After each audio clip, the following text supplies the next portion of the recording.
இயேசு கிறிஸ்துவில் பிரியமுள்ள சகோதர சகோதரிகளே, அன்னையுடைய அன்பு பிள்ளைகளே, இயேசுவின் நாமத்தில் உங்கள் அனைவருக்கும் என் இனிய காலை வணக்கம். இன்று வெள்ளிக்கிழமை. இன்று தவக்காலத்தின் 3ஆம் வெள்ளி.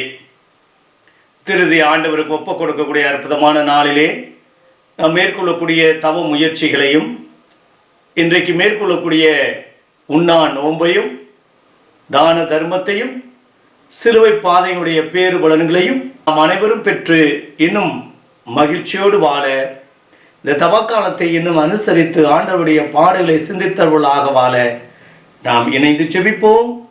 இன்றைய நாள் இனிய நாளாக, ஆஸ்வதிக்கப்பட்ட நாளாக அமையட்டும். நீங்க எல்லாரும் நல்லா இருக்கணும். தீமைக்குள்ளும் ஒரு நன்மை. வாழ்க்கை ஒரு வரம். நமது வாழ்வும் திறமைகளும் உடைமைகளும் இறைவனின் வரங்கள். அவற்றை நாம் எப்படி பயன்படுத்துகிறோம் என்று சிந்தித்து செயல்பட இன்றைய நற்செய்தி நமக்கு அழைப்பு விடுக்கின்றது. இறைவன் தாம் தந்தவைகளை பயன்படுத்தி முன்னேற எத்தனையோ வாய்ப்புகளை நமக்கு தருகிறார். ஆனால் நாம் வாய்ப்புகளை நழுவ விட்டு கடவுள் மீது பழி போடுகிறோம்.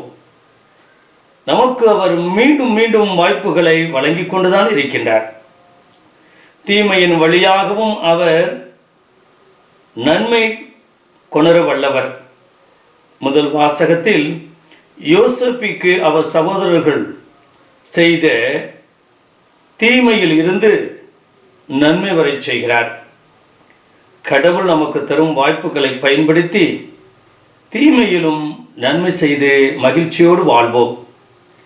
தீமை செய்பவரை வாழ்விப்போம். ஆம் பிரியமான சகோதர சுலேந்த நற்செய்தியில ஒரு நிலக்கிழார் திராட்சை தோட்டம் போட்டு சுற்றிலும் வேலி அடைத்து அதில் பிழிவு குழி வெட்டி ஒரு காவல் மடம் கட்டி பின்பு தோட்ட தொழிலாளரிடம் அதை குத்தகைக்கு விட்டு நெடுபயணம் மேற்கொள்கின்றார். அவர்கள் அபகரிக்க நினைத்தார்கள். பிரியமானவர்களே, கொடுக்கப்பட்ட வாய்ப்பையும் சந்தர்ப்பத்தையும் நாம் முழுமையாக பயன்படுத்த வேண்டும்.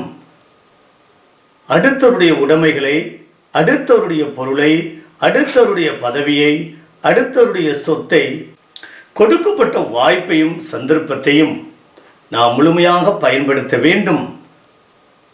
அடுத்தவருடைய உடைமைகளை, அடுத்தவருடைய பொருளை, அடுத்தவருடைய பதவியை, அடுத்தவருடைய சொத்தை அபகரிக்க நாம் ஒருபோதும் முன்வரக்கூடாது.